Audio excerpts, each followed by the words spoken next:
Good evening and welcome to tonight's episode of Nigeria Decides 2023 on Trust TV. Everything which has a beginning certainly has an end.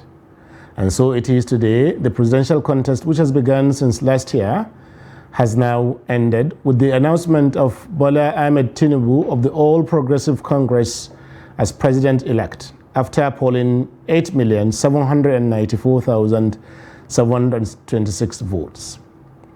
Nigerians have decided who will occupy Aso Rock in the next 4 years. Tonight, we will take a look at the results of the presidential election released by INEC and also the issues that have followed. I have with me in the studio some of the political actors on issues that have been going on since Saturday when the elections were held. My first guest is Malang Ali M. Ali, who is Deputy Director Media and Publicity of the APC Presidential Campaign Council, PCC. You're much welcome. Thank you. Thank you. And good evening, viewers. It's good to be here again. Thank you. It's always nice to have you here. Yeah, it's a pleasure. Thank you. Yeah. Also with us is Dr. Tanko Yunusa, who is the chief spokesperson of the Labour Party. He is on his way and we expect to have him anytime soon. But before we continue, we'll take a short report. When we return, we'll have our guest here and you'll be here with us too. Stay with us. Thank you.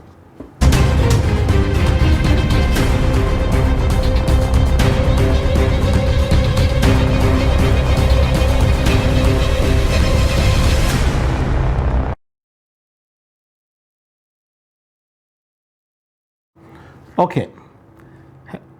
Welcome back. Balali, it will be nicer if our second guest has been here, because that's how we had planned to have all three of the main parties. Yeah, well, you did that just before the election, I remember. Just like we did before the election, but hopefully he'll be arriving soon.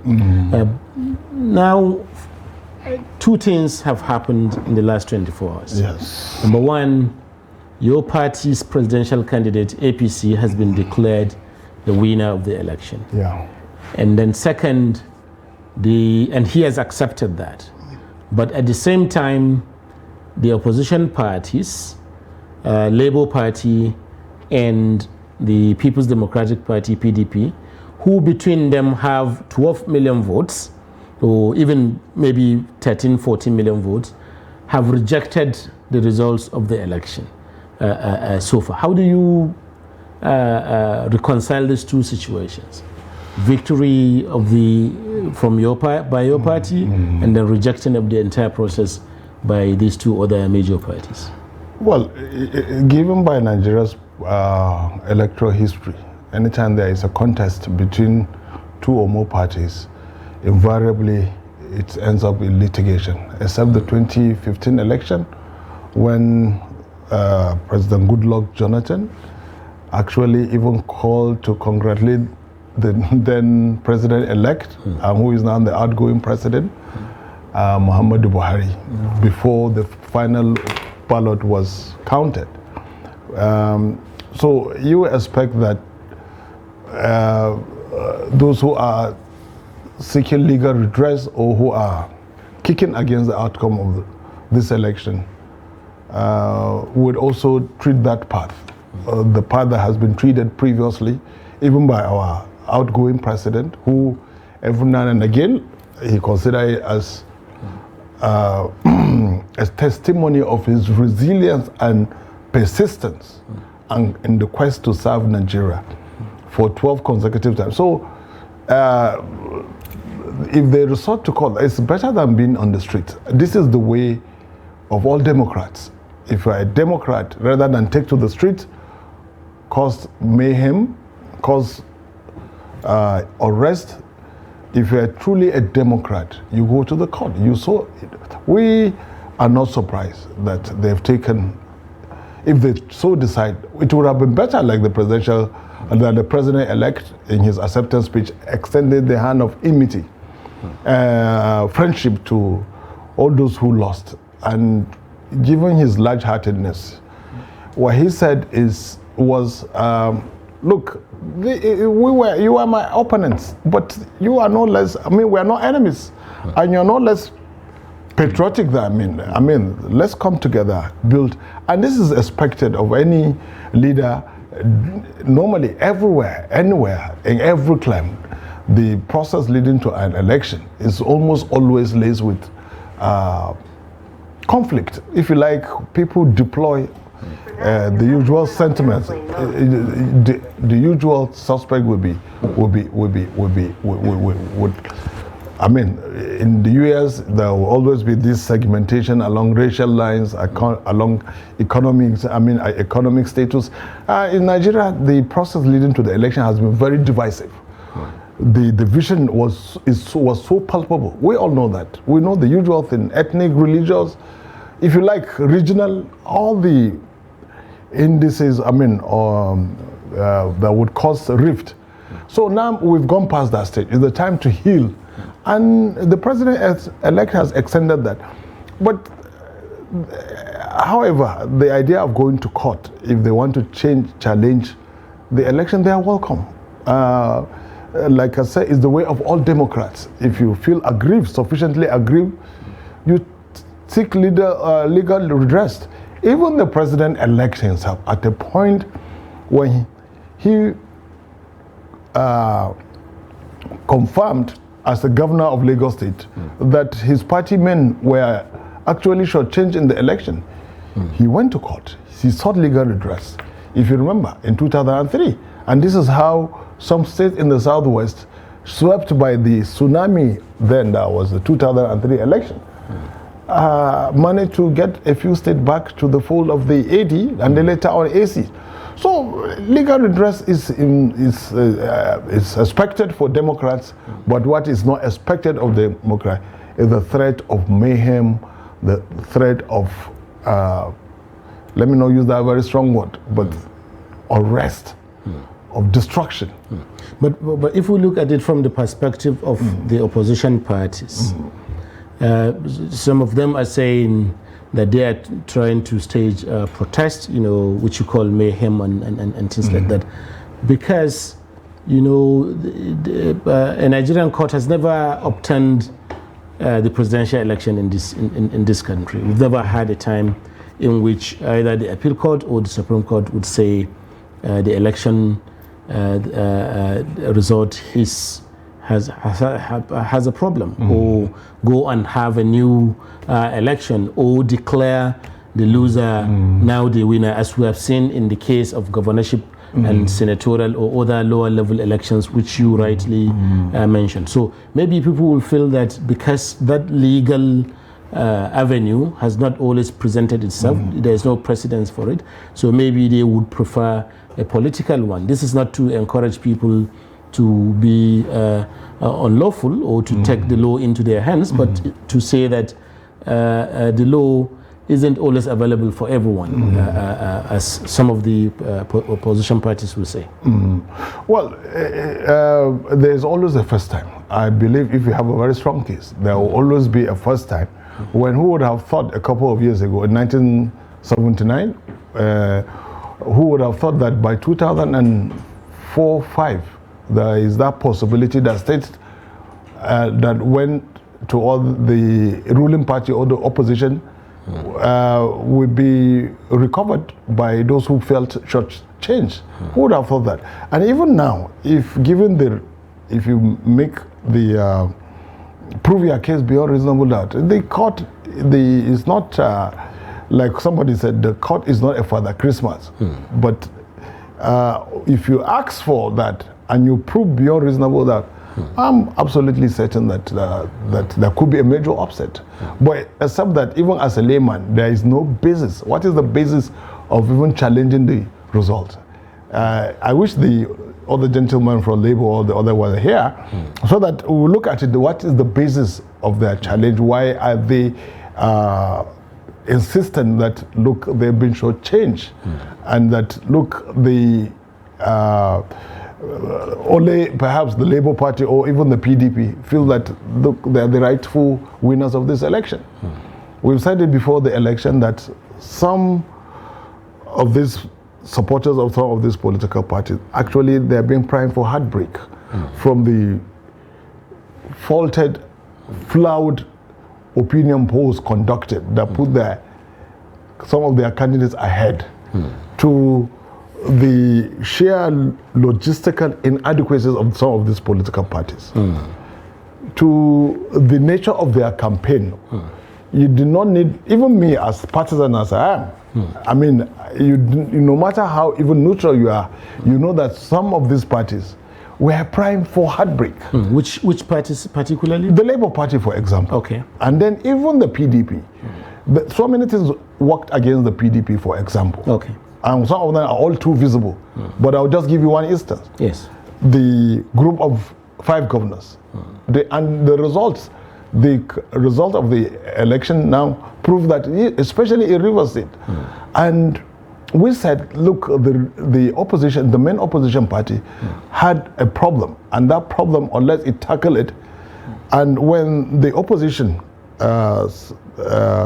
party, especially when it split 3 ways, the Labour and the NNPP. Yes. And you've never, if you are desirous of dislodging a ruling party, you need to come, the opposition needs to come together, unite and dislodge the the ruling party. This is exactly what the APC did in 2014. Yes. Leading to 2015. Absolutely. But all of us said, look, there was no way, there was a 1 to a million chance of the opposition dislodging the APC. Why? Because they went into the party, into the duel, the electoral duel, progressively weakened. But if you look at it, the APC really didn't do well as such. Because in 2015, the APC had about 15 million votes. In 2019, a similar number, 14 million votes, just 1 million short. This time around, it had 8 million votes. That's barely 9 million, 8.7, barely 9 million votes, which is a far cry from 15 million or 14 million. So doesn't that say something about even the ruling party itself, that it has lost some of its own support already? Of course, it did lose some of its support, and for some reasons that, they're all too obvious. For example, one of which I will never tire of saying is, in the years you listed, in the first attempt, 2015, the APC was just freshly minted political party, and people were tired. Actually, most Nigerians were exhausted by the 16 years of the locust, of misrule by the PDP. So they came out en masse. And President Muhammadu Buhari, then untested democratic leader, as it were, he had that court-like following, and with the support from the Southwest and a section of the South, and like Rivers State, Buhari was able to gather that humongous votes. At the time, APC, in 2015, APC was actually controlling the 3 major votes bank. Kano? Well, let's begin with Lagos. Lagos is the leading votes bank in the nation, followed by Kano, then Rivers. And Kaduna is there, but Kaduna was not in the control of the APC. It was PDP. So it's understandable if APC was able to garner 15 million votes, and Buhari was on the ballot. The same way, ditto in 2019. But fast forward to 2023, the dynamic, the variables have changed. One of which is that, look at for example now, the energy crisis, fuel shortage, apart from Abuja, is still lingering in some parts of the north, nationwide, except Lagos, Abuja, and some other more vibrant commercial cities. And then people are paying through their noses for a liter of fuel. In some places as high as 200. But that's precisely the point that the opposition parties are making, that the APC have outlived as a party their stay in federal power, and that there is a need for change. And if you combine the Labour Party votes and APC, that's 14 million votes. Exactly. That's like saying the APC actually lost this election, except for the fact that the laws require a simple majority, and that like you said, the opposition parties are themselves split into three: PDP, Labour Party, MPP. Incidentally, all the major actors in this party were formerly PDP members. But we'll come to, before you answer, we'll be taking a short report to have a look at some of the issues in this election. For example, the President-elect Bola Ahmed Tinubu's acceptance speech, as well as the news conference held earlier by the vice presidential candidate of the Labour Party, Datti Baba Ahmed. Stay with us. On behalf of our presidential candidate, Mr. Peter Obi, I address you all, and indeed all Nigerians, on the current situation in the country following the announcement of the purported result of the presidential election held on 25th February 2023. First, let me sincerely thank all Nigerians for their belief in us and for coming out en masse to vote for the Labour Party and for the cause they believe in, the birth of a new Nigeria. We're immensely grateful to the youth, obedience, and all support groups, including Nigerians in diaspora, for their sacrifices, conduct, and commitment to a better Nigeria. It is our position that the purported result did not meet the minimum criteria of a transparent, free, and fair election. In addition to the most condemnable attacks, violence, voter intimidation, and suppression, the election was conducted in clear violation of agreed and promised INEC rules and guidelines, the Electoral Act 2002 as amended, and indeed the Nigerian Constitution. As evident, the institutions of the state and leaders that were supposed to ensure the sanctity of the election, again, and as in the past, collaborated and colluded to subvert the will of the good people of Nigeria. Please be assured of our determination to fight the injustice that have been perpetrated on Nigerians through all legal and peaceful means. While painful, we implore you all to please remain peaceful and calm, as our fight and determination for a new Nigeria is just beginning. We equally encourage you all to continue with the campaigns and vote massively for Labour Party in the forthcoming governorship and State's House of Assembly elections on 11th March 2023. Our principal, His Excellency Mr. Peter Obi, will in due course speak to you and indeed the nation. Thank you, and God bless the Federal Republic of Nigeria. Welcome back. That short report was the vice presidential candidate of the Labour Party rejecting the results in a press conference that they had earlier today. So we have the representative of the Labour Party who is here. Dr. Yunusa, yes. What was this supposed to be for?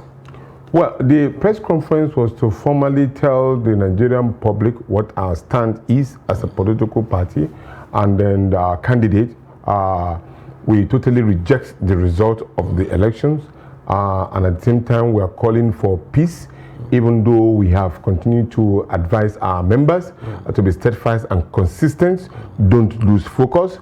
We are going to challenge this particular election politically, and at the same time we are going to challenge you using the instrumentality of the law. Okay. These are the two positions that was taken at that particular meeting. Okay. And then, of course, normally for us, you said politically. Yes. You know, in what forms will that political will it take?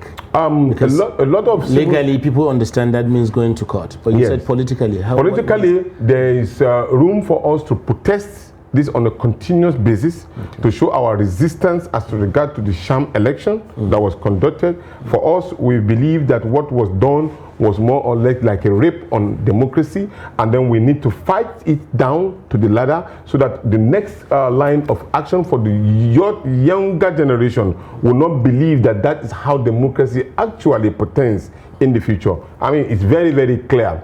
What we saw was just apportioning of elections results to each state. And some will say that, yeah, how can you say it's apportioning of states when you won Lagos? Yes, it's all pretty damning. The issue is that many people know that we are very strong in Lagos. So in order not to create a chaotic situation, those strategists who are very good in rigging election, apportion an election result to us in Lagos. They did similarly to Kwankwaso in Kano. They see the same thing too in Atiku, in Katsina and Adamawa.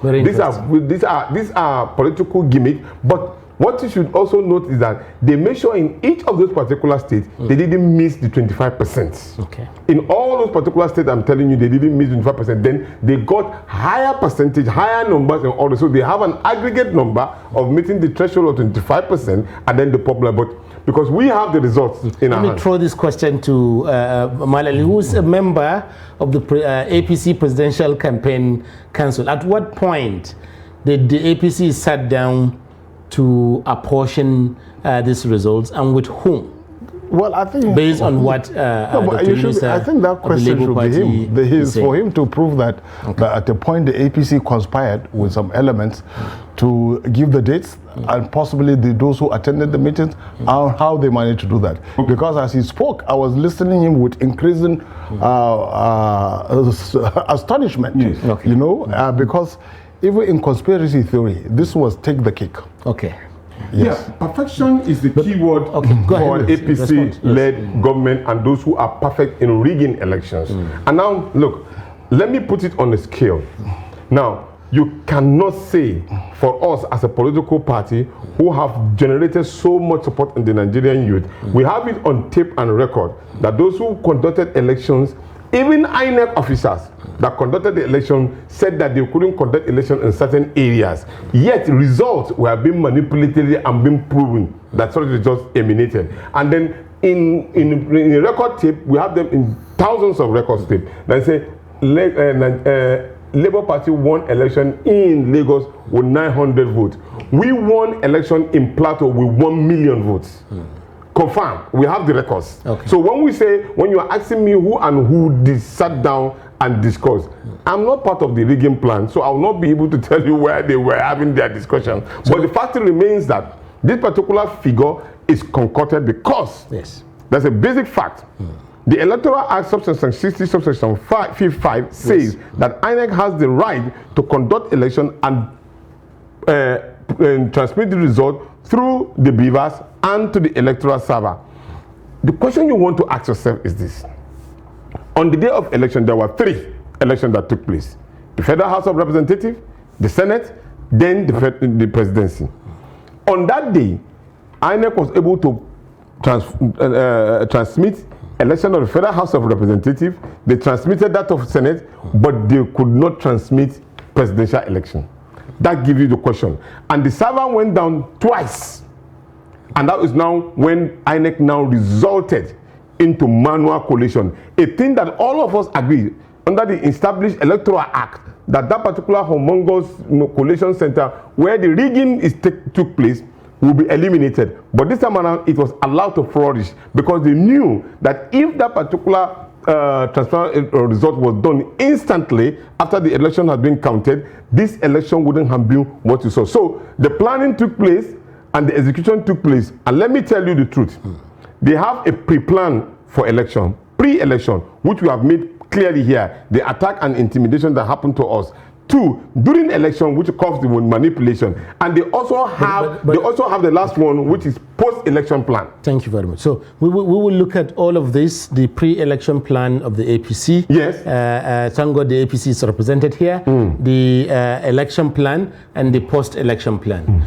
But because we're in a democracy. Correct. And facts matter for democracy. Sure. It's important that when people speak about politics, they can speak their minds, but they should be able to verify. Back it up with facts. Yes, you know, that they say. So one question I have for you is, in which states were you expecting to win that you have not won, and by what margin? Okay. Based on your own plans. Let me tell you, it's not about the state that we thought we could win. It is what state we thought we could win with a certain margin. Okay. We were sure that we were going to win Rivers State. Okay. We were sure we were going to win Lagos State. Okay. We were also sure that we were going to win Plateau State.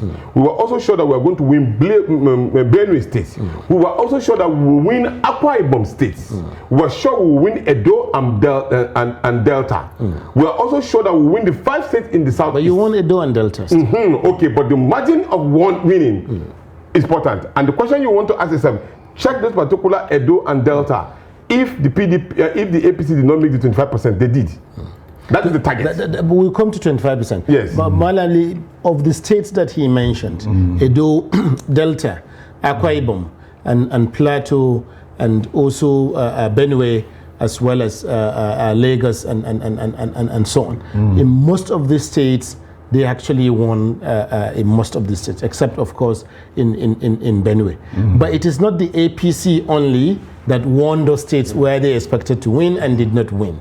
The PDP, for example, also won in some of the states. The PDP won in Akwa Ibom, PDP won in Bayelsa, and the Labour Party did not win. So is it the APC that also, is it your campaign council that also allocated those states to, no, the question is for you, that allocated those states, those votes to PDP, your own opponents in the election? Well, the thing is, I'm lost for words, really, because if you sit listening to Dr. Tanko, his passion, sometimes if you're passionate, I can understand the passion and I can understand where he's coming from. Sometimes when you're faced with what a lot of Nigerians anticipated, that the Labour Party all along was prime for a shock.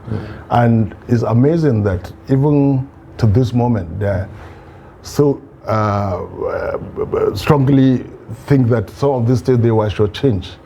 Yes, understandably so, because the polls, like I said, the opinion polls conducted before the election, fraudulent as they were, have actually gave their candidate well ahead of others. But I've always said this, sometimes the test of the pudding is always in the eating. Now they face the Nigerian electorate. It's even a testimony to the resilience of the Labour in a way that some of the places it recorded remarkable votes, like Plateau, for example. It's understandable, and we know the basis for which more often than not they campaign. So when they register, what are those bases? One of which is they turn the whole thing in some places appealing to religious sentiments, which clearly manifested in a place like Plateau and some other places where, especially in the north. But you see, it did not work in Benue. In Benue, it backfired because the elements there have wisened up to the tricks of the... Is it because the governorship candidate in Benue is himself a reverend father? A well-respected religious figure. And the people of the state also are tired of the antics of the governor who lost his senatorial bid. So it's understandable. But why it recorded some remarkable numbers in Plateau, but it failed to repeat that same magic. After all, Benue actually was from the borders of the old Benue Plateau state, just like it did some dramatic upset in a place like Nasarawa state. Yes. So that's why I bring it up. You see the religious belt there, the religious belt, and you can see that it has worked. And to this, and most dispassionate Nigerians who they may have support for political parties, but then they may have a reservation about the religious tendency, the religious focus of the Labour Party. Interesting. Especially the... Thank you. So what are those reasons for which you think you could have won in Plateau State by up to 1 million? Because in the last, I say this because in the last 3-4 presidential elections, there have never been up to 1 million votes combined from Plateau State. So how come were you expecting to win 1 million votes by your party only? Facts. Facts on ground. Plateau shows us initial love. Remember, on the 28th of September, before the election took place, the first Middle Belt Forum and the support from the Middle Belt took place on that day in Jos Plateau. Right from the airport to the farm when we go to the stadium, it was filled to the capacity. We have not even kicked out our campaign. The love was so strong that we knew that the Plateau people will vote for us en masse, and they did not disappoint. And if we are to talk about religious sentiment, which they are now playing to us or trying to pin on us, we should have won more than 25% in Adamawa. We should have won more than 25% in Gombe. With the son of the soil in contest. Why not? Don't you remember that there's a majority of Christians in Adamawa State? Not majority. Majority of what I mean, not majority of population. A significant minority. Large number of Christians in Adamawa State, and yet we couldn't make 25%. And the same time in Gombe, we couldn't make 25%. That will put to the question. We have it on authority that in Borno we want 25% if we were to play the religious card. We didn't do that. We only contested based on our strength and the popularity in which we. And when you talk about religion, you cannot blame a candidate who is a Christian not to appeal to his own base. We also, as Muslims, appeal to our own base. Don't let us be hypocritical about it. Okay. We have done it on several cases. So if it is you, it is okay. If it's another person that did it, it is not okay. No, come on, that is not fair. The fact is that we should deal with the issues the way it were. I know how we were when we were voting for Muhammadu Buhari. It was purely like almost like we were Fulanizing and Islamatizing the country. We all know this particular situation. Thank you, Dr. Tanko. Before you came, Malali was saying that it's necessary that he would like to see the Labour Party and the PDP Party presidential candidates making that phone call to the President-elect Tinubu, Bola Ahmed Tinubu, to congratulate him for winning the election. And if they have any other issues, they can then go to court. How do you respond to that? I want to assure you something. That if you are looking for a perfect gentleman with perfect record of a Democrat, if you get Obi, you've gotten one. Okay. What we are challenging is the process. You mean Peter Obi? Yes, Peter Obi and Deti Baba Ahmed. Okay. What we are challenging is the process. We are not challenging anybody can win election. As long as you win the election clean, fair and fair, we will congratulate you. In fact, we will come and have dinner in your house. After all, it's all about the times of playing. It's just like you playing football. We all know that when you play football, if you're a Manchester fan or an Arsenal fan or a Man City fan, as you will be arch rivals. Serious arch rivals. But one of you may sit down in a room to watch the game. Yes. As long as the referee is performing optimally to his duty. Yes. And then recently, of course, they are putting on the VAR technology in order to perfect the system, which in our own case is the Bermuda machine, yes. Beavers and all. In our own case, the Beavers machine was manipulated, was deliberately refused to work when it comes to penalty kicks. And then at that same time, when you now have election down taking place, when it comes to election, that particular game taking place, both of you will watch the game with pleasantry and interest. As long as the referee is doing fine. If you now get defeated by Manchester City, for example, if I'm Manchester United, you will not say, Tanku, your team tried very well, but of course, we play better with you. Just part I'm near and say, what a congratulation we would think. We're together. We now know that it is free and fair. We could have done that, but in this situation, we have an umpire who could not blow his whistle at the time in which things were done wrongly. A penalty was being played and you are seeing it. A person was being kicked down in the 18 and you now say, no, play goes on. And then you continue. And at the end of it all, we carry again. You have a free kick right in the ring. You say, no, play goes on. I'm giving you an analogy. And at that point in time, you can see clearly we were intimidated in Lagos. We were killed. We were stopped, we were being maimed, and then the electoral umpire of Scott could not explain to any Nigerian as to the reason why that particular machine did not work, did not transfer the result as at when due, and you are asking us to congratulate. No, we will congratulate the winner at the time in which the Supreme Court of the Federal Republic of Nigeria said that we did not even have a case. I can assure you, Peter Obi and Deti Baba Ahmed will congratulate the winner. Thank you. The one of the issues here is a question of proportion. The election in Nigeria took place on Saturday in 176,684 polling units. all across the country. So by your estimation, you know, so people are saying, okay, in how many of these polling units do you have the beavers not working, as opposed to in those places where they worked fine? So if, for example, the whole places where the beavers didn't work is maybe 10%, which is about 17,000 polling units, should that result now, you know, throw away the baby with the bathwater to the extent that you say, okay, the remaining 90% of places where it worked well, do you say the results of those ones are also bad? How do you let me make a correction. Okay. It's not that the beaver itself did not work. Deliberately, that beaver was distracted from working. So it's a different issue. Yes, it was deliberate. What we are saying is that at the point in which the beavers were supposed to transmit result, it did not transmit result nationwide. It was not a case of 1% or 2%. It's a general policy. And everybody can attest to that particular simple fact. What I'm saying is that on the night of the election, I casted my vote. The beavers captured me and made sure that I appeared immediately. And it went well. I'll give you the confidence that my vote will count. People were counted manually. When it comes to the issue of transmission of results, that was where they started the manipulation. Okay.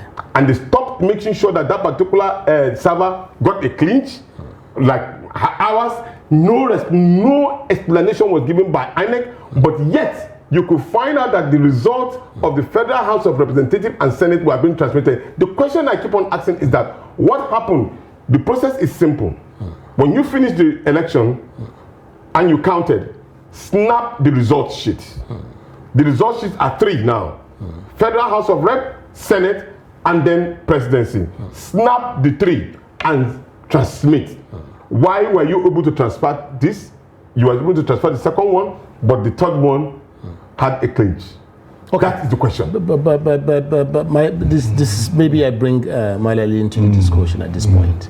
The two of you are politicians, and you speak for political parties and candidates, you know.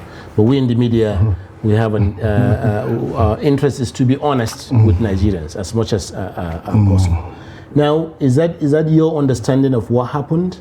That there is a discrepancy between what happened at the polling units and what INEC declared later, which is the summary of what Dr. Yunisa is saying? Well, I think in the course of the collation, I think INEC said, look, if you have a case that between what was certified by our agents at the polling units, if you can prove that there is a discord between what was certified by our agents in all the polling units and then what figure was eventually released, then you have a case.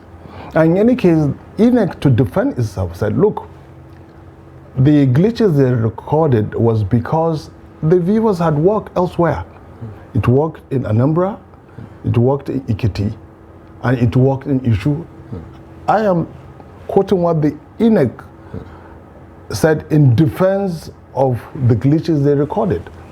Now, they said the viewers, right at the time the election was conducted, it was, when it was done in the states at the subnational, it was an isolated case. Okay. But now with the the avalanche of information, according to INEC, and I'm saying I'm not defending INEC here, INEC was defending itself.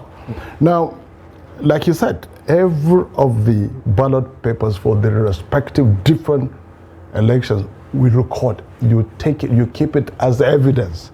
If the final figures released, there is a discord, then you have a case. Have they proved that? If they prove that, and this is why we say, look, all Democrats, and I'm glad what he said from the onset, even going forward from the press conference granted by the running mate to his presidential candidate. As Democrats, they will seek legal redress, they would insist on that. And that is the way of any Democrat. But it's understandable sometimes when you are confronted with a shocking defeat after all the protection, you will want to get a fall guy. And in this instance, the fall guy is the electoral empire. And truly speaking, the electoral empire, more than anybody, I think it can defend itself. And more often than not, instances like this, in the 2015 election, what are the viewers? Viewers are no more than advanced That's what smart card maybe reader. there's even a confusion among people who talk about this technology, about what role technology was supposed to play in this Even process. advanced clients, we've seen instances where they are such. It's not even. Okay, go on. Because what I was going to ask Dr. Tanko is this beavers of a tin.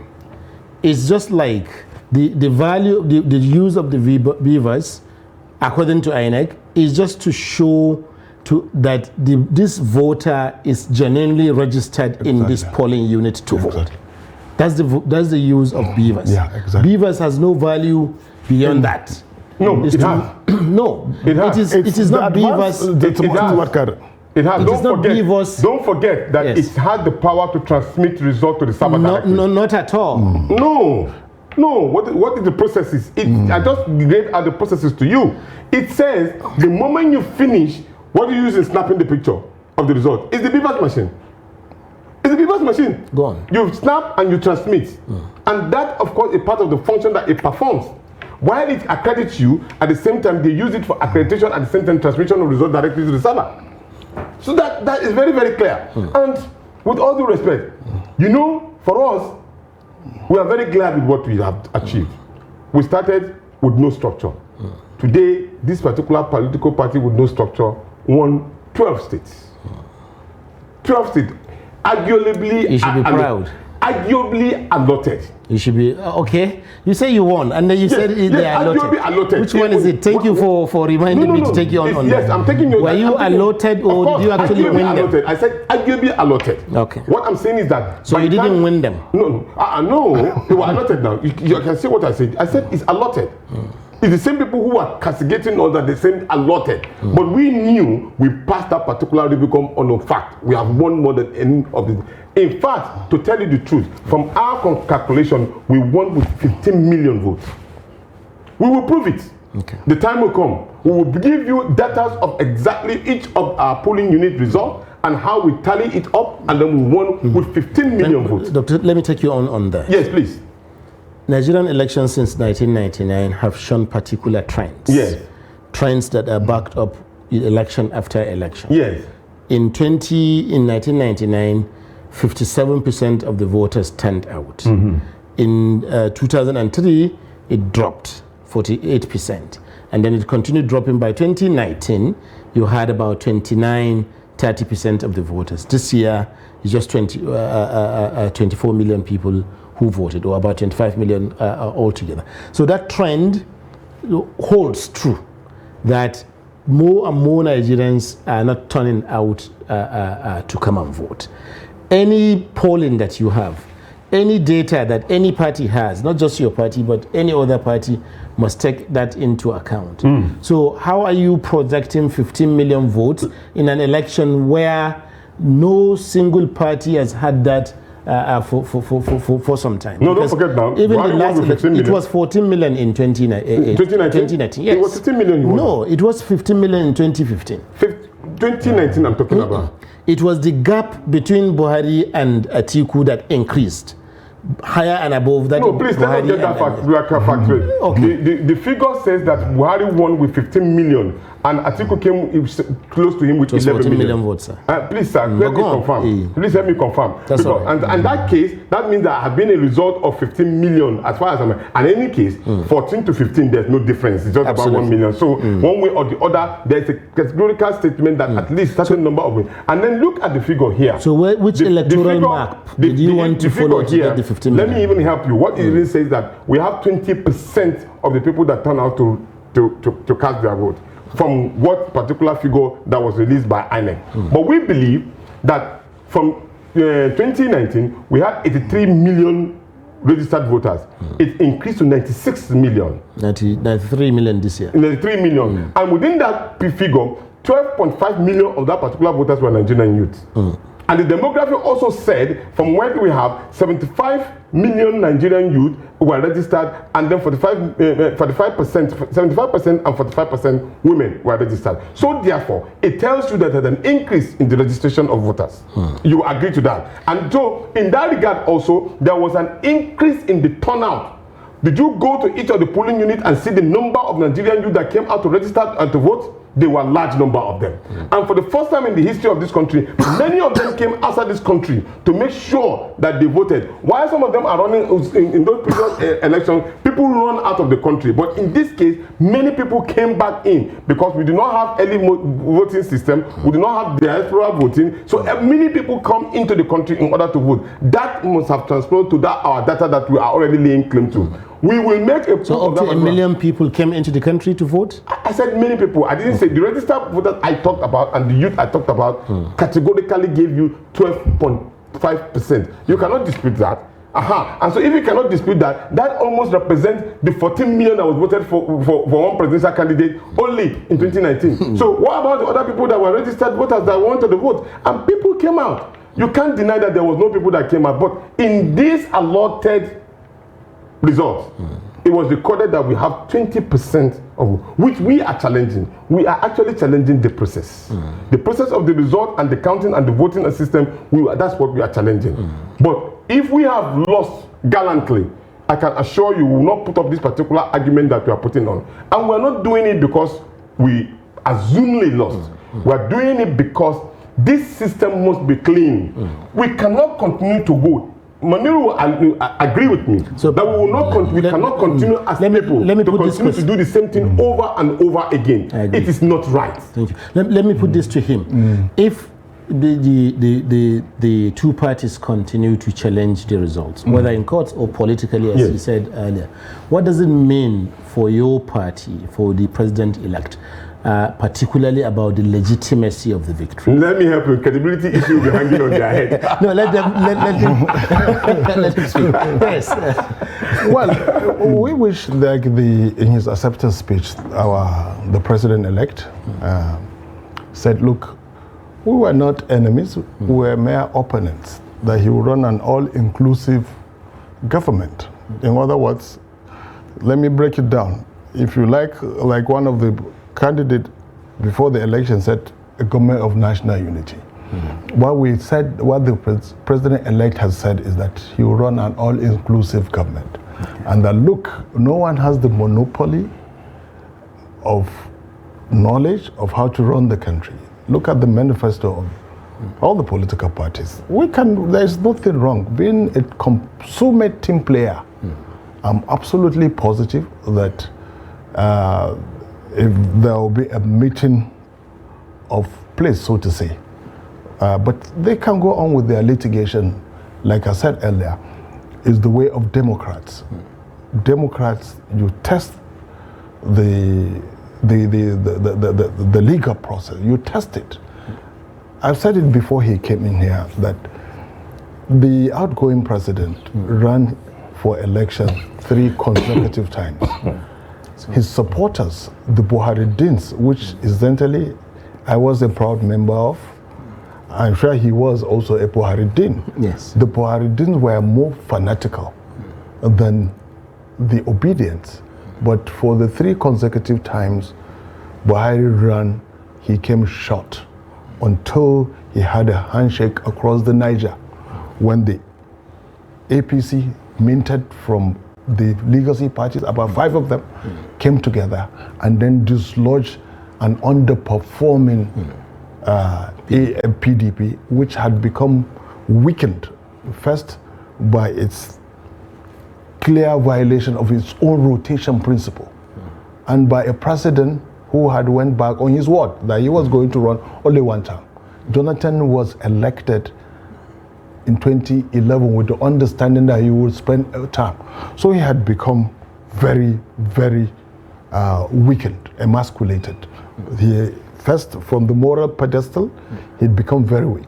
Now, if they continue to do, not to extend, I dread to imagine that, and I'm absolutely positive that they will see reason, if truly is Nigeria ahead. No problem with testing the process, no problem with challenging. If they have a very strong case, no problem with that.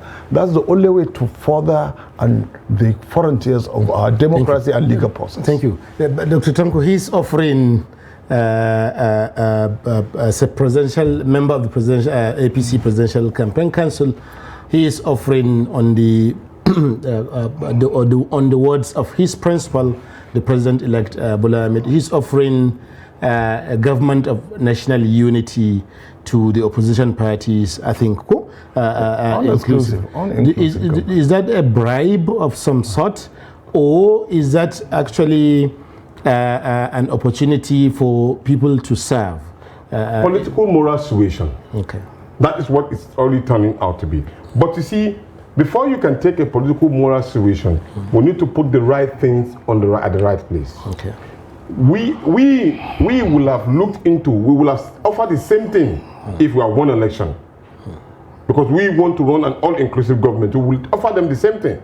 But we will have offered them the same thing on the fact that we defeated them clean and clear. There was no any manipulation. What we are saying is that you cannot institutionalize rigging and make it justifying it as a point of winning election. That is where we have an issue. Because we are trying to cop this, it has been recurring over and over. I thought we have already overcome this rigging you are talking about. Which evidence are you people collecting? I just give you an evidence. Suleiman, look, don't let us fool ourselves. Okay. We are talking about an election that were monumental rigging and publicly being shown. If, for example, I'm a Hausa man, I'm from Kano State, and I'm running for election, and my own people were being denied openly and said, if you are a Hausa man, don't stand in this polling unit if you are not voting for another person. Would you be happy? Let's be sincere. This was done openly, and nobody was arrested, nobody was disturbed, nobody was intimidated at that particular time. And in each of our states where we run elections, in Kano, for example, there was no intimidation of voters or anybody.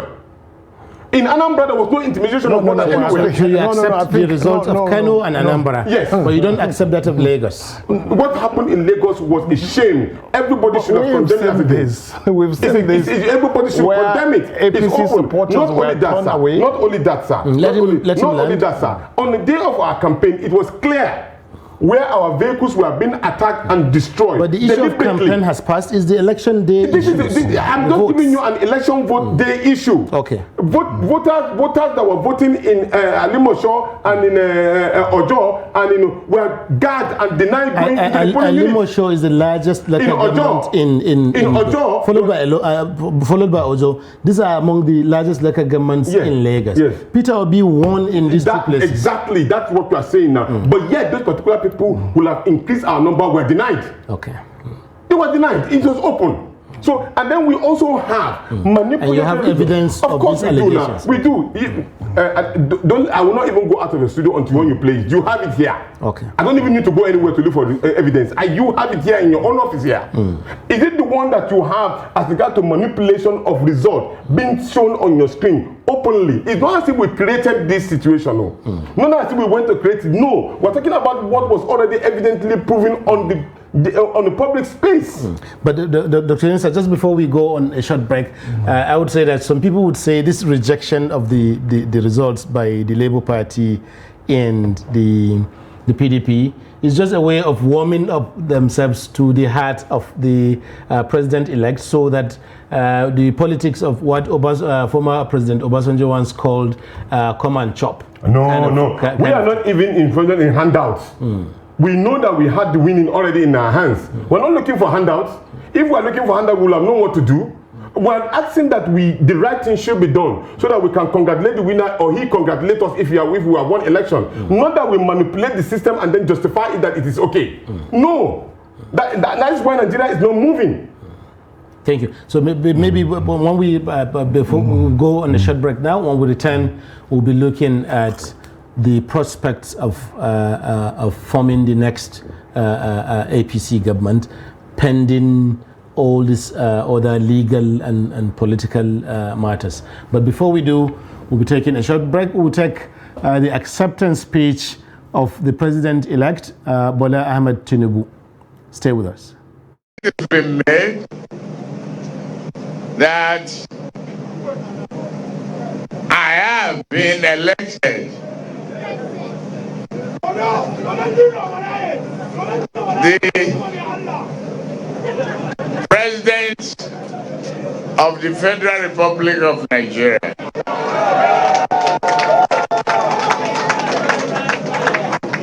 This is a serious mandate.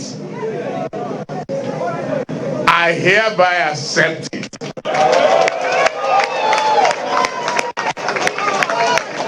That mandate to serve you, be your servant, and not be your leader. To work with you and make Nigeria a great country. I take this opportunity also again to appeal to my fellow contestants to let us team up together.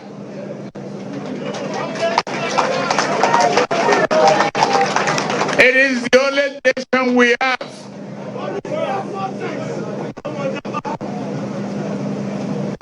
It is one country that we must build together. We work together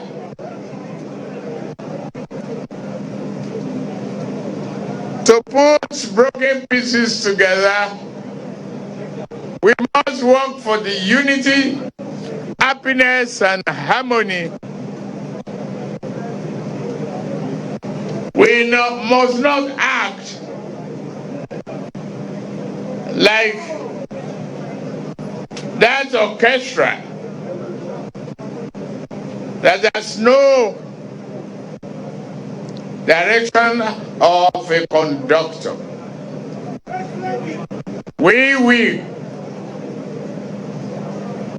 And we have elected a conductor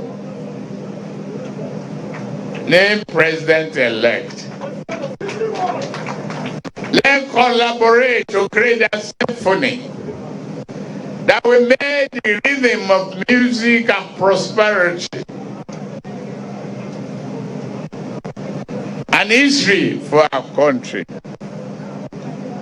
We have what it takes. We have what is needed. Knowledge,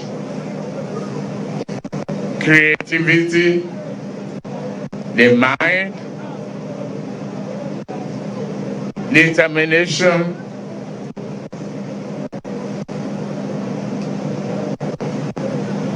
we are the same country performing wonders in other countries. We can do it here. I promise I'll work with you to make Nigeria the destination of returning home to contribute to the development of our nation.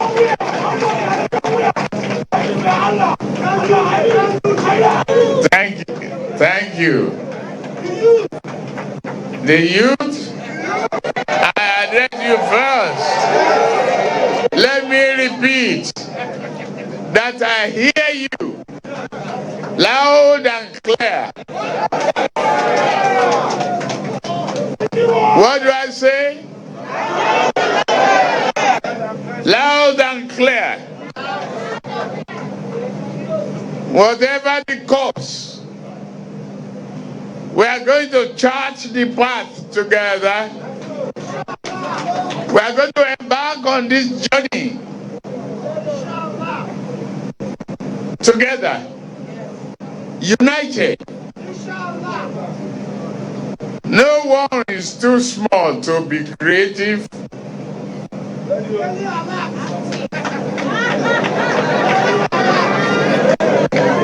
Inshallah, we will work together. And we pay attention, undivided attention to your education.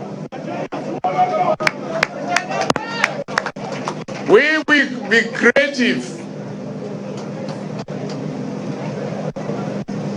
Credit will be available. Education loan will be available 4 years course will be 4 years course. No more strike. Your universities will have their autonomy to be able to upgrade your syllabuses and be creative. No more selling of handouts. Welcome back. That was the long acceptance speech by the President-elect Bola Ahmed Tinubu of the APC. He said so many things, and our guest here will be looking at it. I have with me still Dr. Tanko Yunusa, who is the chief spokesperson of the Labour Party, and also Malan Ali M. Ali, who is the Deputy Director, Media and Publicity of the APC Presidential Campaign Council. Thank you for being here with us up to now. Thank you. So maybe we start on a lighter note. It looks like the wife is even happier than the husband. You know, I was seeing her smiling and so on. Is that what you think so? No, normally the ladies are the ones that enjoy the paraphernalia of offices. I see. Most likely, most of them do. And then for the first time, Tinubu is running for the election for the first time. This is not as if you have done. This is the first time he's running as a presidential election, and then of course, one way or the other, she's seen herself as the first lady. Of course, the juice that comes with it is something that everybody will be smiling about. But of course, we wish them well, but then the joy may not be too long because we are challenging this particular case. And the Supreme Court is going to change everything. Oh, sure. Okay. Thank you. Yes. You know, like the first lady appear elect. Yes. Should we say first lady elect or first lady? Well, I think the wife of the president-elect, and perhaps if they so decide to have the office of the First Lady, which is purely ceremonial, it's not constitutional. But if the tradition of the military is anything to go by, if you are a 2-star general, the wife is actually 3-star. And if you are 3-star, so she's looking at actually on a lighter note, like she said, okay, he's here, he's the president-elect, but ultimately he comes home, he answers to me. And people will tell you that, especially in military cycle. But you know, you must also give it to her that she has a name in her own right, notwithstanding. She's been in the Senate now, I think upwards 2 consecutive terms, and back-to-back winning election, notwithstanding she has a very powerful surname. The name of Bola, the Tinubu name is a brand. So, but you expect that besides any successful politician, if the home front is in disarray, that's when you're going to have problem. Look at most successful politicians. Is the home front that actually keeps them grounded. So, but maybe we can look at that. We can extend that part of the discussion, the lighter part of the discussion. But we have had different kinds of first ladies in Nigeria since 1999. But this is the first lady who is a politician in her own right, who has actually been in the Senate. She's still a senator as we speak, you know, and so on. Do you think that will make a difference in terms of what she can do or not?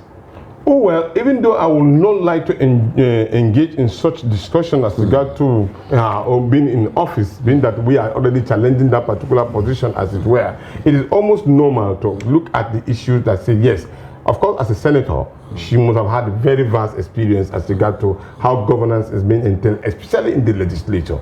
And so, therefore, there will be experience that we will be able to bring to bear in her own office as a person, because she will not be a kind of a greenhorn in that particular office, not knowing anything. There might be 1 or 2 things that she wanted to exemplify or put into the template for a leadership role. So she will bring experience to bear, and if that particular office is sustained after our court case. So we will expect that she will use that particular position to advance the cause of some of the things that she's learned over the years as a senator, and then bringing it to the advantage of the Nigerian people. Interesting, thank you. So, Malali, we had the president-elect there saying things like, this is the only nation that we all have, you know, saying things like whether you are ratified or articulated or obedient or concoursier, let us join hands hands together and move the country forward.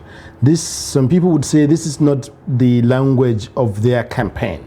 The campaign, it is the PDP that we know was campaigning on the basis of unity. APC was campaigning on other issues. So what has changed? Renewed hope. So what has changed? Well, fundamentally, what has changed is that Asiwaju Bola Ahmed Tinubu is president-elect.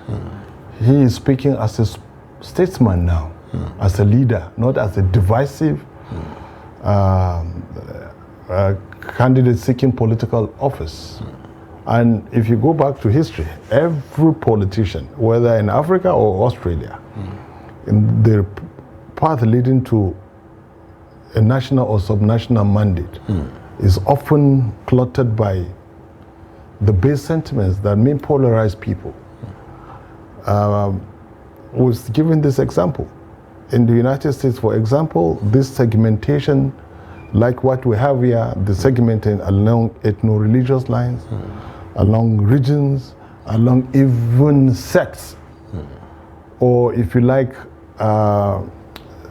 some form of segregation. Same ethnic group, but then segregation. If you are Fulani, unless you are nomadic, or precisely something like that.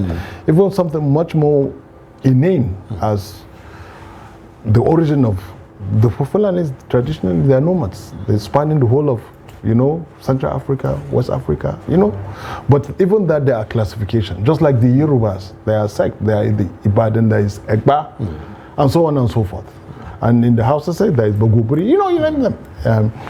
So you expect that as president-elect now, he is president-elect of the articulated, the obedient, and of course, even the concussers. He's not the president of the batified.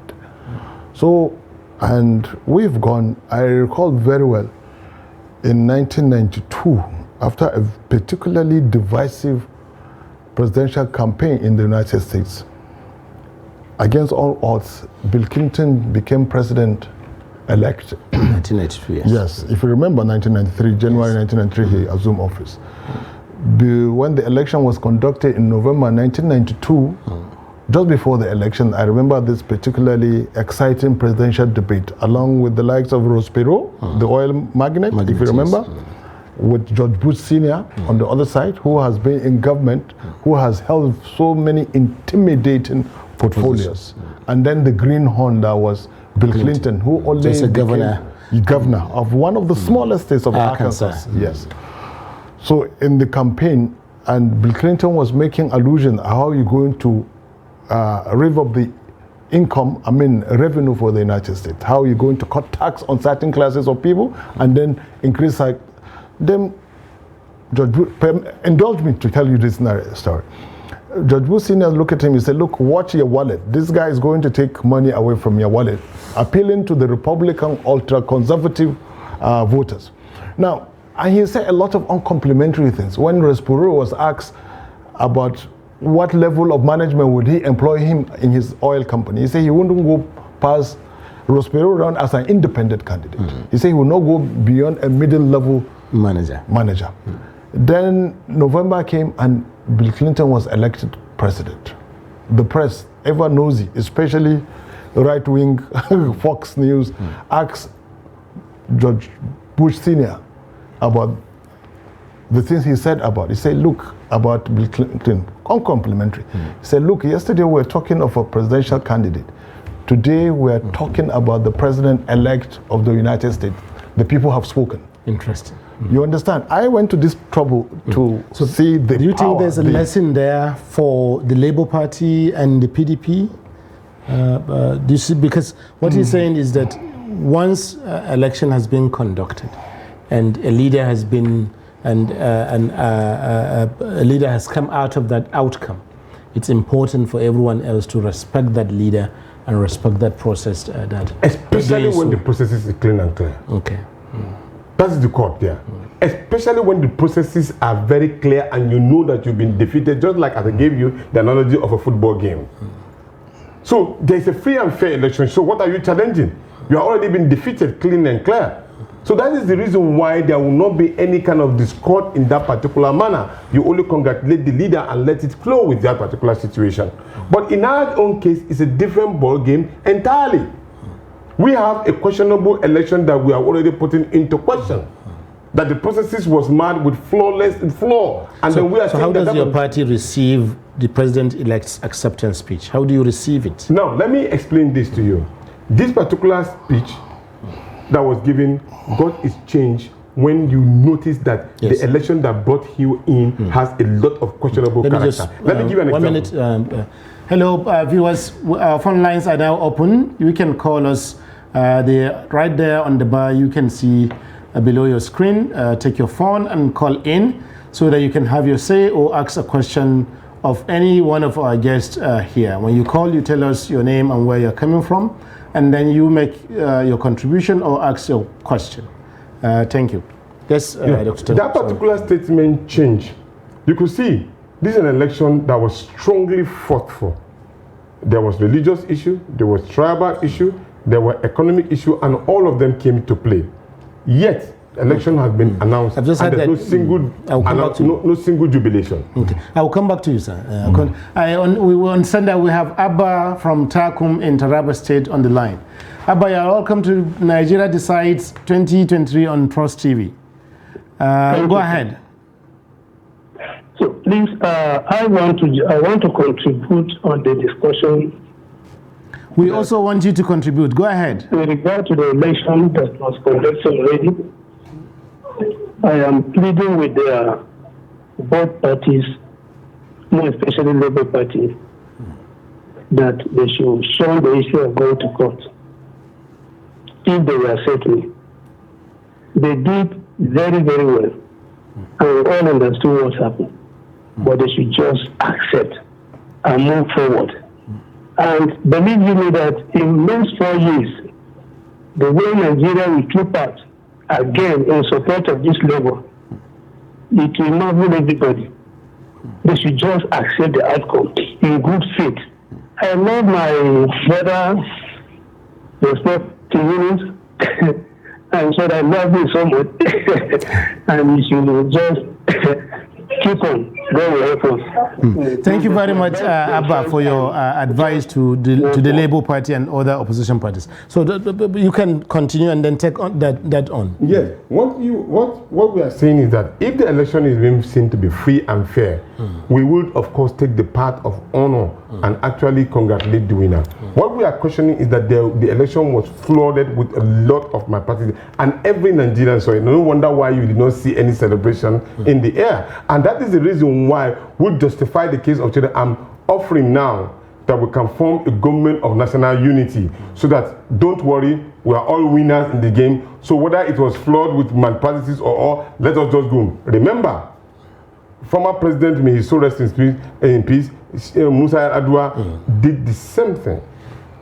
He came out publicly and he said that he agreed that the election that brought him in was flawed with a lot of malpractices, which he accepted to change.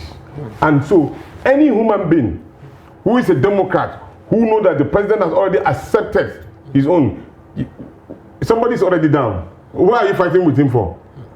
The case here is that, did the APC at this particular moment now accept that that particular election is flooded with malpractices?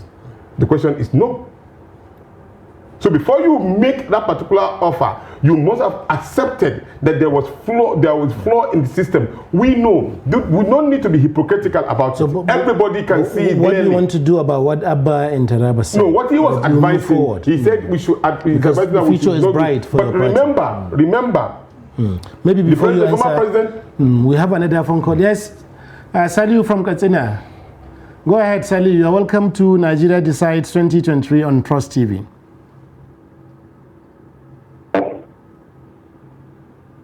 Hello. We can hear you, Saliu. Go ahead. Good evening, sir. Can you hear me? Good evening. Yes, we can hear you. Okay. I just want to contribute to this topic, this election that was done.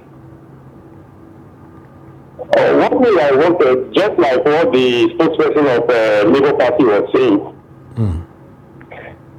Better let them test their case in court. If they have a case, fine, good and fine. But this issue of rigging, there is no way in the world that you have 100% process is being completed. In the American, what we call that, we are following. To have challenges that they do face it whenever they do electoral or go to electoral cycle. But what is, let them go and test that at the court. If they have good case, good and fine. If they don't have it, then let the court. Let us have. But for now, let them give the support to the person God has already given Nigeria for now. Thank you very much. Thank you, Salisu from Katsina. So there you have it. One caller from Taraba says you should accept the situation as it is in good faith and then move on because it gives you opportunity to build back better for the future, for the near future. And then Salisu from Katsina is saying that you just go and test your case in court. Yes. If your case is strong enough, then you will see what becomes of it. You know, how do you respond? As a good Democrat, that is the reason why His Excellency Peter Obi did not even say everybody should go onto the street and continue to fight for the soul of Nigeria using civic disobedience. Okay? He didn't do that. Okay. He only said everybody should be calm. Why we are going to follow this politically and at the same time, it's all embedded in the democratic system. You go, you do your civil protest normally and then make your protest known and you go back home. There's nothing wrong with that. Then at the same time, he said we are going to fight this particular case in court.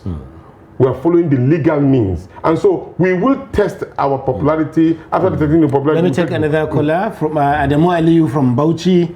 Adamu, we're here for you. Welcome to Nigeria Decides on Trust TV. Go ahead. Thank you very much, Coordinator. Yes, go ahead. We can hear you. Our problems, such challenges in Nigerian politics. These issues of tribal sentiments, religious by God, and the other interest groups that stand and challenge any election exercise, claiming that theirs must win, that theirs is the only winner. But when we go back to the issue of religion, all of us have one faith or another. It's either Islam or Christianity. Now, most of us, when we are before our audience, we are godly. But the moment we went out of the worshiping place, we become something else.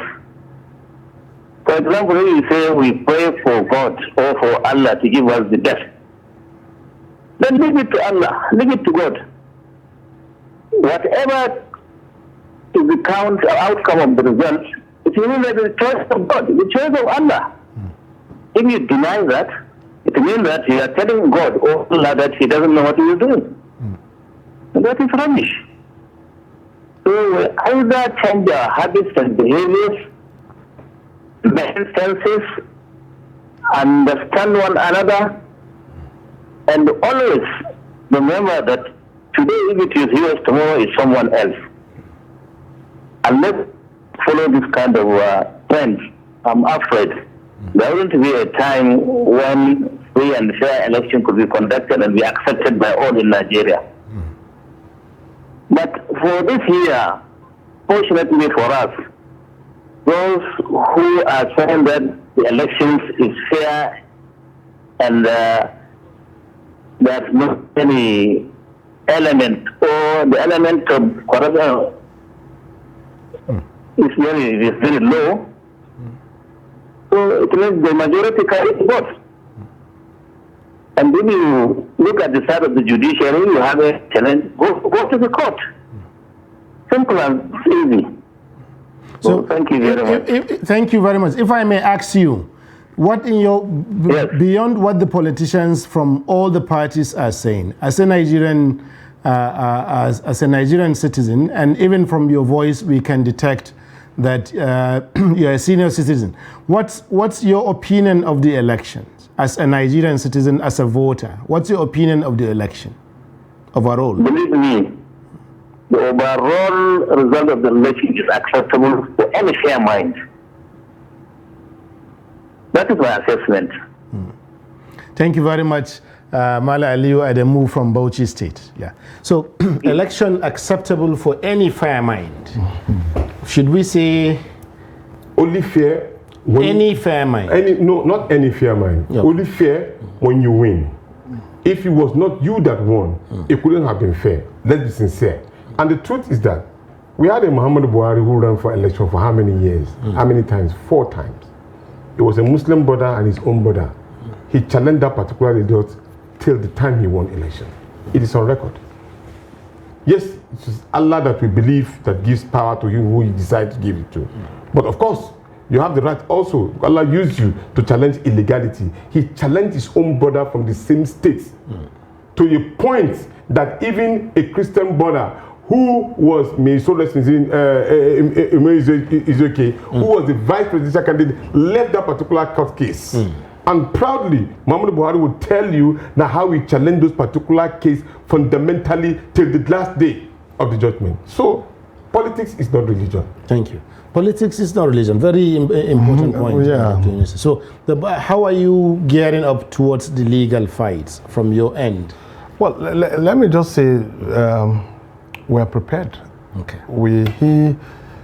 He that is fears no challenge, because the Nigerian people spoke emphatically, and it's a mandate that Asiwaju Bola Ahmed Tinubu, from his acceptance speech, has said that is for Nigerians. It's a win-win for all Nigerians.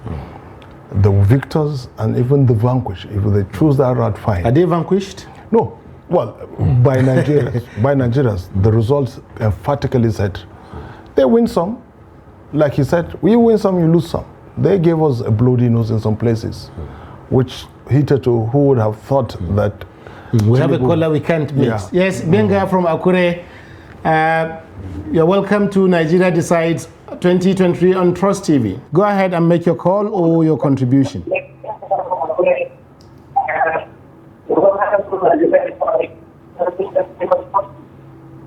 Can you get a little bit away from your TV set? I want to direct my speech to the Executive of Labour Party. Yes? Okay. I want to direct my statement to the Labour Party representative there. Yeah, I'm listening, sir. Go ahead. Are you with me? Yes, I'm listening, sir. Yes. They said they have some faults in this election. I am a brilliant person. We all know that Obi will win this election, but the fault is from them. Yes. Go ahead, Benga. We can hear you. Hello? Yes, go ahead, Benga. We can hear you. They are the ones that gave room for the ending.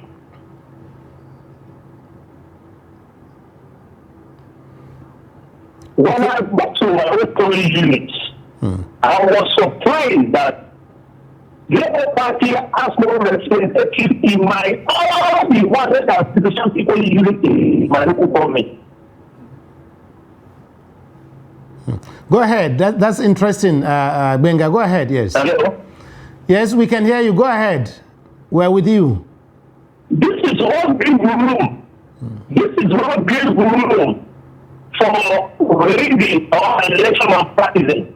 Where you are conducting, this is Nigeria, this is not abroad. Where you can trust whoever. You are doing giving out these things, they are conducting for election. No single representative is many units. So Benga, if I may ask you, can you hear me? Can you hear me? Yes. Okay, so what would you, because you are saying that it is part of the Labour Party's own fault where they find themselves now because they didn't have representatives across all the polling units in the country. That's what you are saying. Is that correct? What I was So what would you? What do you think they should do now? If they go to court, it's also not going to win of the country election. But I don't want them to know that they are getting out party in this election. Thank you. So what do you want them to do now, Gbenga? What do you want the Labour Party to do now? Hello? Hello, what do you want the Labour Party to do now? Hello? Hello, okay, I think he's having technical issues. Maybe we'll just go back to the studio in a minute. So you heard what he's saying. Yes, I did. That you didn't have enough representatives across the polling units in the country. Yes. Which means what some people have been talking about, the structure that you didn't have before, maybe which you are now trying to you now have. Do you think that could have contributed to your defeat in the election? Not really defeat. To us, we didn't say we are defeated. We are still challenging that we are not defeated. The only thing is that it gives room, as he said, probably for people who want to rig the election. He has just alluded to the fact that rigging actually took place, and that is exactly what we are challenging. No, he said that there was no representative of the Labour Party and at that his gives polling room unit. for rigging. Okay.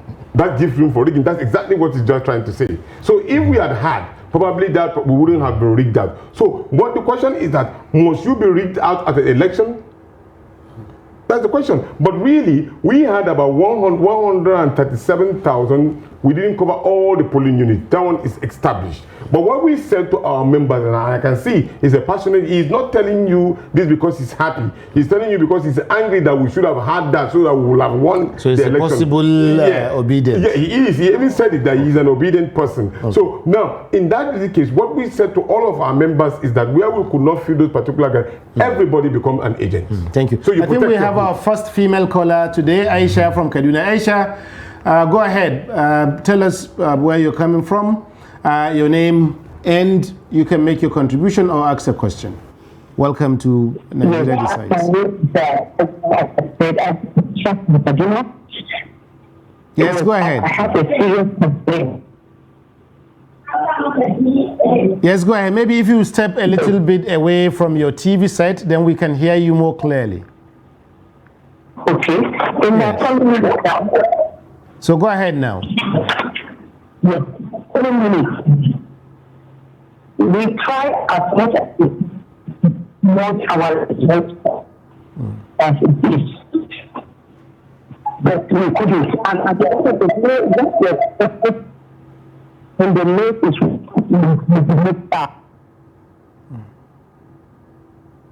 Yes, go ahead.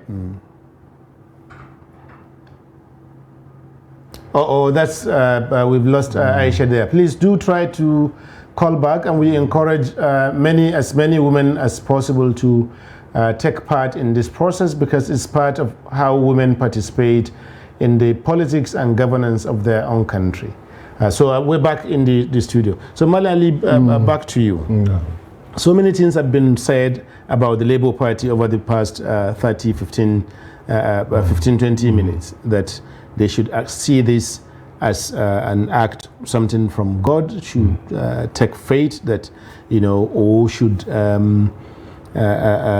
move on, accept defeat and move on, because they have done well in this election and they can build on where they are now for the next elections. Or they can review their own systems to see the kind of things that they should have done, such as having people across all the polling units and so on. For the party that is victorious, how do you see this? How do you view all of this? Well, let me just say, I think if they choose the illegal route, I think it's welcome. Let them test the process very well. Let them challenge what they fail to get out in the field.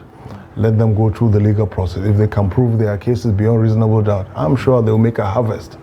But from all indication, Nigeria, like I said, they are very emphatic. They're actually, but for beginners, and I've said this previously, that it's a commendable beginning. Now, he makes reference to what happened in 2007, how 2 Katsina people, notwithstanding the local dichotomy between Daura and Katsina, when Buhari went the whole 9 yards to the Supreme Court to challenge someone who actually in real time was a younger brother to him, Yes. late Umar Musa Yar'Adua. The election of 2007 and the election of 2023, no basis for comparison by any stretch of the imagination. Interesting. In 2007, the electoral umpire there was working clearly on instruction because if you remember the outgoing president then, Obasanjo termed that election a watershed in all that is depraved. He said this was a do or die. Affair, yes, to him. And then returned Yar'Adua, who was not even prepared. With due respect, God rest his soul, he wasn't looking to be president, actually. He was looking forward to a retirement after having served. But that had to be challenged because the beneficiary accepted, like he said, that the election that brought him to office was marred by irregularity. International observers also made that same conclusion. Now, it's a totally different kettle of fish what we have now, 2023. Here is an election conducted in the open. And the only challenge is, and they have reservation, is how the election work. And then cases of intimidation, which is, in some places we've seen that happen in some parts of Southeast. If you are a sympathizer of any other party apart from the Labour Party, you will be disenfranchised. And from the election result, there was no we go back to the audience again. We have Honorable Elias from Lokoja in Kogi State on the line. Honorable, go ahead and make your contribution or ask your question. Yeah, good evening. Good evening. You're welcome to Nigeria Decides on Trust TV. Thank you. I just want to add my little voice to the program. Nigeria Decides 2023. You're welcome. I Go really ahead. want to commend the vote of the outcome of the election. The winner has emerged. And I want to urge the Labour Party candidate who has actually performed very well. Nobody was expecting the outcome of it, but he did very well. If he meant well for the country, I think he should accept defeat and let's forge ahead. Let him work together with the leading team and see how they can move Nigeria forward. What we need is the progress of the country and nothing more.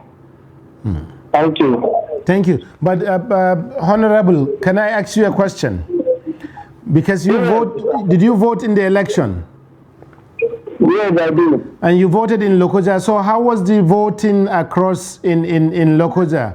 Do you think there were malpractices at your polling booth, or the election went well? I didn't vote in Lokoja. I voted in my local government. That's the Kehi local government. Obiba or the land. And the election went very clear and fair. There was no malpractice everywhere around my area there. Thank you very much, Honorable. And we hope that you'll be calling us again when we come here tomorrow as well. Thank you for joining us tonight. Thank you. So so far we've had three Nigerians have intervened from Akure, from Bauchi, and from Lokoja. These three people cannot be far located. They don't know each other, you know. But on this show, all three of them have commended the election in one way or another. Although, of course, the man in Akure pointed out that the Labour Party didn't have representation there, but he did not say whether that led to anything and so on. So how does that fly in the face of the insist? Because the problem, there's also the issue of making people to lose faith in the democratic system, which is worse than one party losing out an election. And if one side keeps repeating that the election has been rigged and the election has been rigged and the election, don't you think in the end it's going to have a detrimental effect on the democratic system, on the process as a whole? No, not at all. Because the truth about it is that in any democratic system, I agree with a respondent or a caller that said that you cannot win. There's no 100% clean, clear election. No, I agree. But there is a certain percentage in which you cannot. This particular election fell below the Rubicon of basic standards. Okay. And that's just the reason why. And let's be clear. Let's be clear on this. when you go to an election and when you lose gallantly, you don't have a choice than to acknowledge that you lost gallantly. But in total honesty, in terms of us that we are here, because this particular election, perception is real. The way you perceive things, you see them and all. We all perceive, majority of us perceive that this particular election has its own flaws. And if we continue to gratify that particular flaw as our ways of election, and we sit on it and say this is the way we should go, and we continue to gratify it, do we get any clear election? We can never get it. So somebody has to put that particular right thing on the right line. Let us assume that majority of the flaws that we have already seen were just, below percentage of 20, 25. Of course, you will have easily let go.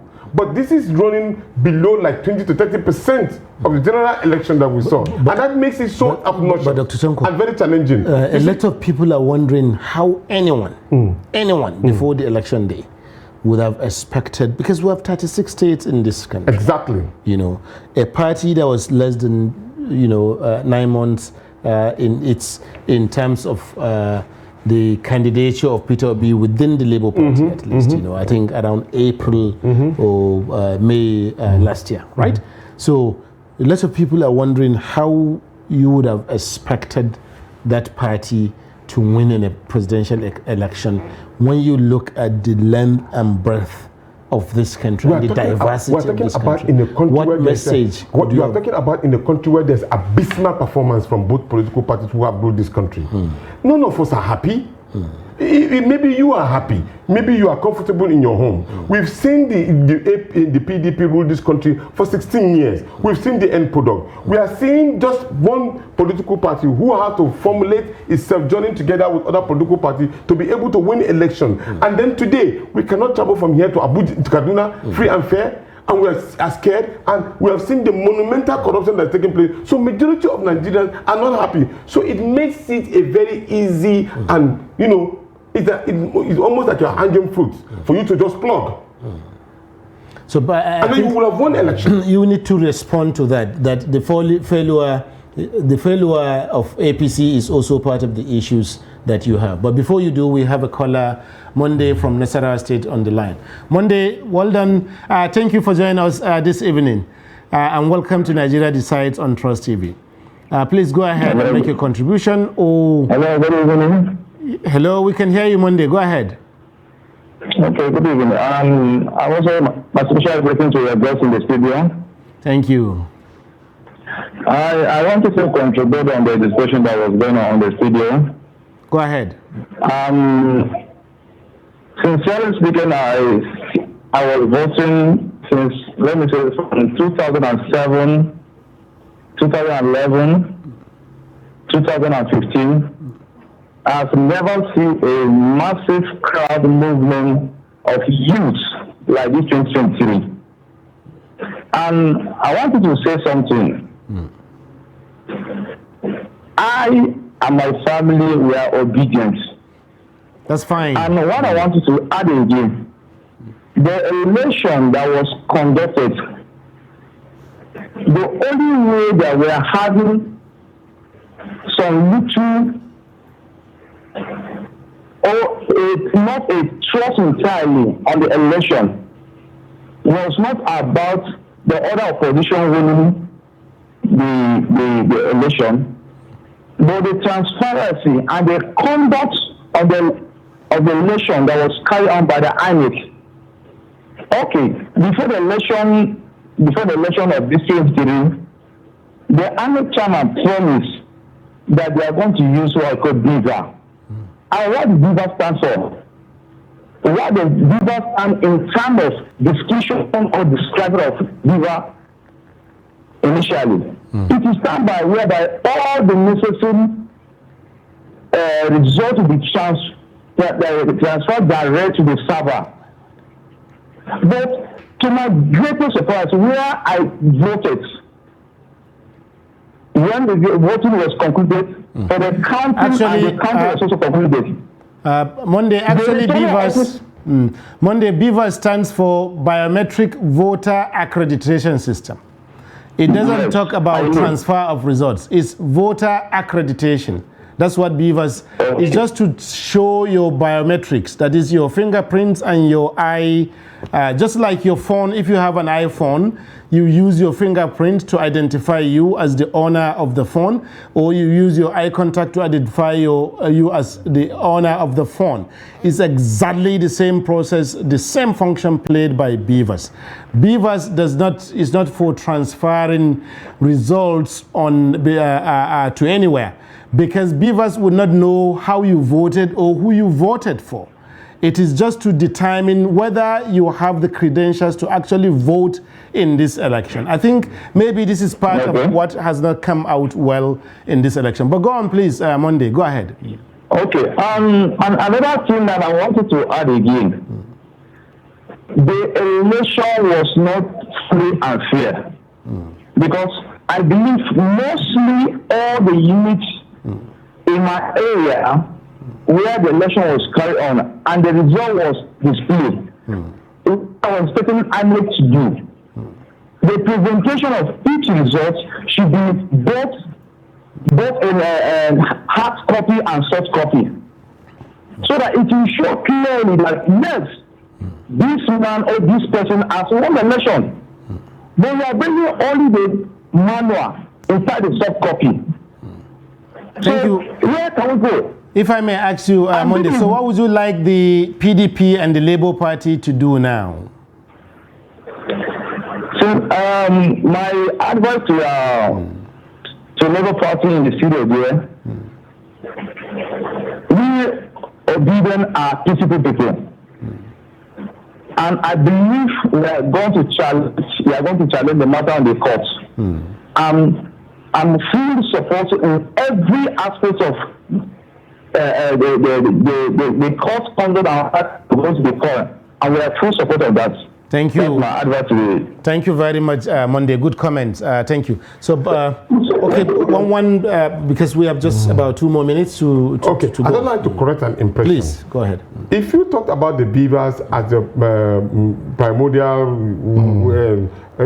to just identify and fingerprint and all, who transmits results? How did you transmit the result? I'd just like to ask you, because the message you are sending is completely wrong. Because the BVAS itself, as said by the INEC chairman, will snap this result and send it down to the server directly. This is obtainable, this is public knowledge. So if you say that it's only for accreditation, then meaning that you are saying that there's going to be a manual collation at each of the polling units, and then we'll go back to that particular humongous collation center where they manipulate results. And that's exactly what happened. What INEC was saying and entrust to the minds of the Nigerian people is that the machine will snap the result and send it directly to the server.